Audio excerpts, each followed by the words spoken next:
Redskins. With that, let's send you up to way about 10 miles east of the Capitol Dome as we come to you from FedEx Field here in Landover. Today,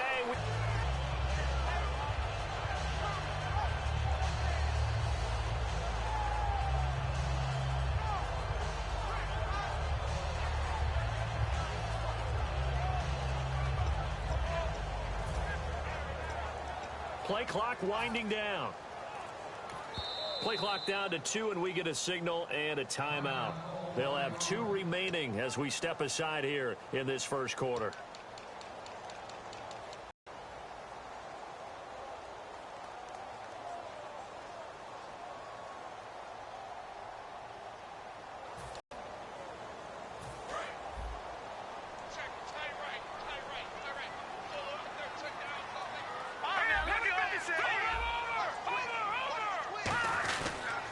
This is the first carry for Rob Kelly, and he's going to get this one across the 30-yard line. You know, Charles, head coach Jay Gruden said that he wants to get Rob Kelly more involved in the final month of the season. We'll see how that plays out. And they should, because his running ability will really help out the entire offense overall. Being able to pound it inside, he can actually get to the perimeter. He has enough speed to do that. But when they do want to throw it, he can catch it, but does an excellent job of pass protection for his quarterback, Kirk Cousins. Hit the end zone against Philly, had 16 carries.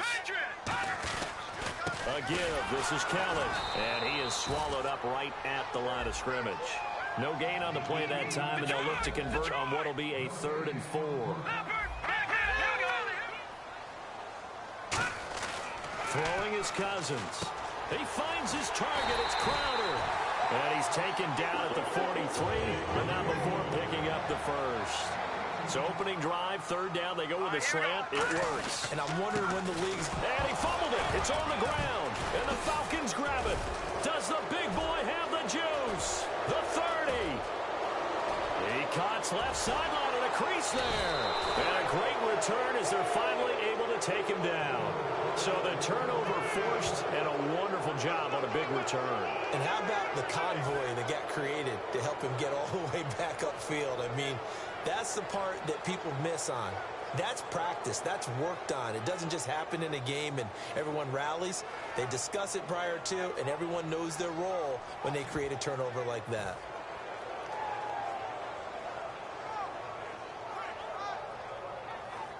In the red zone this time. They come out with 1 back and 3 tight ends. And he will take it in for a Falcon touchdown. Matt Ryan taking it in. And the Falcons have taken the early lead. Instead of having to play follow the leader there, the leader led. I like that. And he likes that, doesn't he? 1st and goal, let me do the job. Because you know when he falls into the end zone after falling behind those big guys who pushed up front, that's a pretty good celebration, isn't it? Gives him a little street cred in the locker room, too, doesn't it? Street cred, and then when they go out to dinner afterwards, he's still picking up the check. So out now come the Redskins. And they had the fumble last time that led to a touchdown. That's a no-no. We'll see what they do here this go-around. A big no-no. Put that in capital letters. Turning it over, the other team takes it down and scores. That can be a deflator for a football team. Now it's up to the offense to get back out on the field and pick things up. Now, they're out there. We'll see if they can pick those things back up. Cousins. And he'll be hit from behind and taken down. Adrian Claiborne in there to make the sack. He buries him for a loss of 10. No. Here we go now. Good. Watch him now. Switch. Now a 2nd down throw for Cousins. On the catch, it's Crowder. And he'll go down just shy of the 25 at the 24-yard line. 13 yards on the pickup, and that's going to lead to a 3rd down. Slant route's effective no matter who's running the route and catching the ball. But when you have a receiver of that stature, you have to be a little bit more precise throwing it. You don't have the same catch radius with the bigger targets. And they're going to at least line up to go for it here on 4th down. No. Check. Now let's go. Blue landing. All right, now lucky 56. Lucky 56. Detroit. Over. On fourth down, they do snap it to Cousins. And they hit him as he throws, as this one's going to go straight down to the turf. Incomplete. So out come the Falcons now. And that recipe on their last drive that resulted in a touchdown looked pretty good, so they'll be hoping to do that once more. And it takes me back to when we sat with the offensive coordinator and the head coach. They felt pretty good about their last time out. Let's see if they can come back and put together a similar drive. And we'll see if they can do just that. He was trying to hit Taylor Gabriel that time, and that'll bring up second down. All right, let's look at the offense. Devontae Freeman, this is a guy that you wanted to talk about, so take it away. Brandon, have you seen a running back play with such joy as well as such fury? I love the way he runs the football and attacks defenses. And incomplete there. A nice hit. Jars the ball free and brings up third down. And now a look at the Washington defense. Here we go now. An extra defensive back in there on 3rd and 10. Here's Ryan. It's caught. Jones. That one goes for 16 yards. It sets him up 1st and goal. And that's the connection, Ryan to Jones, that this defense obviously has to key in on. Certainly feels like they got the party started with that one, doesn't it? And when those two get in sync, it just scares the heck out of defenses because he can hit Julio Jones in a short zone, and he can take it the whole way. Defense showing blitz. They'll run here with Freeman. And running room hard to come by here. He gets it down to the 8. It'll be a 3-yard pickup, and it brings up 2nd and goal. We always like to talk about defense in terms of levels. 1st level defensive line, 2nd level linebackers, 3rd level defensive backs. On that run, that was what we call a 1st level run, and it was stopped by a 2nd level player. On 2nd down, here's Ryan. And that is caught. Touchdown, Falcons. Taylor Gabriel, a 7-yard touchdown grab. And the Falcons will extend their lead.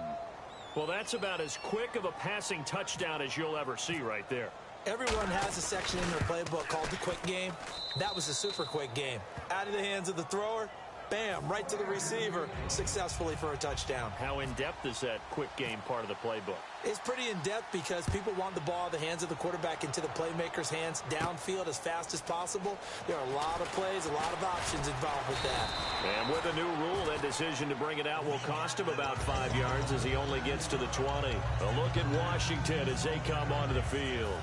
And last time this unit was out here, costly turnover, and then that turned into 6 points. They've got to make amends. And how many times have we sat in meetings with coaches and they use the term complementary football? Offense take care of the defense, defense take care of the offense. That didn't happen on the last possession. This is a chance for them to pick themselves back up and help their team. Yeah, we'll see if they can recoup and recover. On defense, the starters for Atlanta, so much pub for their offense this year. How about the defensive performance in Week 14 for these guys? Absolutely sensational. Deion Jones, their linebacker, got his 2nd pick-6 of the year. They now have 5 touchdowns scored by their defense all season long, which is phenomenal. And did anyone block Vic Beasley? I don't think so. What, 3 sacks? 3 sacks, a strip sack that they returned for a touchdown. A monster year for Vic Beasley, moving from defensive end to his more natural outside linebacker spot. A good pickup there at 22. First down. Here's Cousins. And he floated one out there, incomplete. Ryan Grant, the intended target, and it's 2nd down. I think that's a big-time play there because the slant route is really hard to cover because the timing is so quick. But able to see it, diagnose it, and get to the football, that's why he was able to bat it away. They give him 13 yards there on the play and a fresh set of downs. So an excellent throw and an excellent catch there. Zone coverage, which means you just have to find the open areas in between defenders, is exactly what happened on that play. Give him 12 yards on that one. It earns him a fresh set of downs. That was a nicely run slant route, and what the receiver's trying to do is make the defender think he's going upfield for a deeper route, and then breaks it off, usually after about 3 to 4 steps, and cuts towards the middle of the field. And now what he's trying to do is use his body to keep the defender away from the football and give the quarterback a really nice target. A 2nd down throw for Cousins. And this time he's got the hook up. It's complete. They pick up 12 on the play there, and they move the chains. Some think that teams really won't throw a slant route unless you have a receiver that has a lot of stature to him. But sometimes the little guys, they get lost in there. People can't really locate them, and they run that quick cut on the slant, and oftentimes they can turn it into big plays. I know in every game we do, we talk about momentum. That was a momentum play lost, and now there could be a letdown because they didn't get the interception. Yeah, you could almost hear the collective gasp on the sideline as he could not come up with that football. Throwing again, Cousins on 2nd and 10. This will be caught at about the 6. 6 yards is the pickup, and that'll lead to a 3rd down. Let's go. To the air again, it's Cousins. And no escaping this time as he'll go down. They got him for a sack. Cousins in the offense is going to stay out there. They're going to try on 4th There down. we go now. Green 39. Green 39. Gone. Now Cousins on 4th down. And it is incomplete. Boy, it looked like he had it and dropped it. And the Falcons defense stands tall. They'll get the football back. Here comes the Falcon offense now as they get set to take over here. And they'll just simply be looking.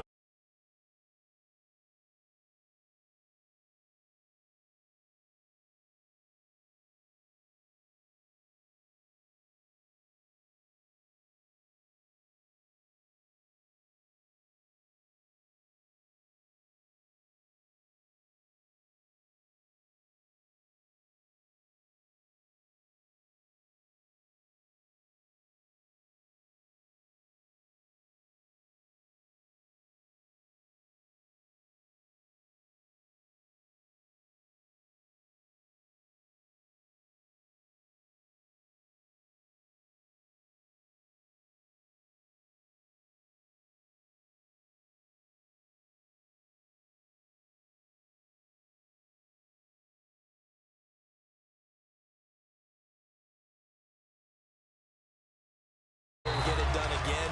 Doesn't matter what the defense throws at them. They feel like they're in a group. There he goes, right side. Touchdown, Falcons. Taylor Gabriel with his 2nd touchdown here in this first half. And the Falcons will add on to their lead.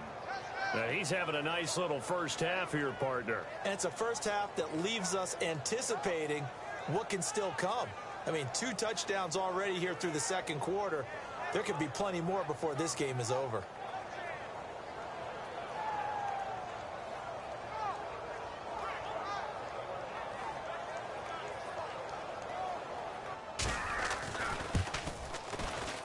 And it is now 21-0.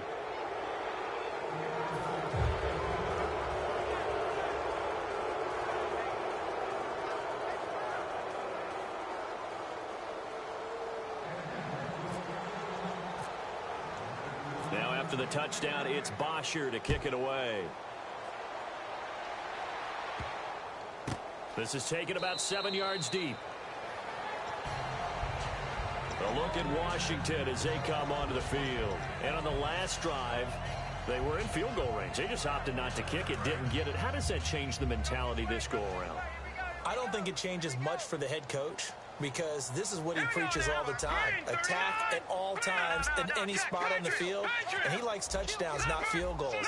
Now, your field goal kicker, you got to make sure you nurse him through and say, okay, don't worry about it. When we need you, you got to be ready to go.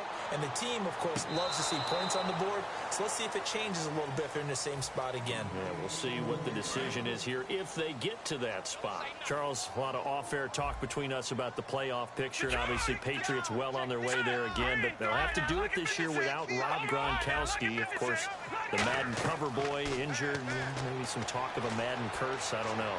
Well, you know, it's so funny when we talk about that. If you go back through the time, a lot of guys had big years after being on the cover of Madden. You know, I know Richard Sherman and the Seahawks went to a Super Bowl the year that he was on there. OBJ had a good year last year. Yeah, so listen, you and I both know Gronk.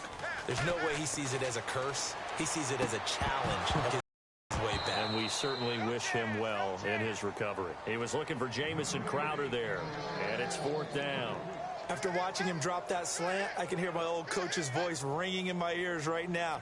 You can't run with the ball. And They'll indeed go for it. It's Cousins. Quick hitter here. It's complete. Boy, a real head-scratcher there. And the Falcons will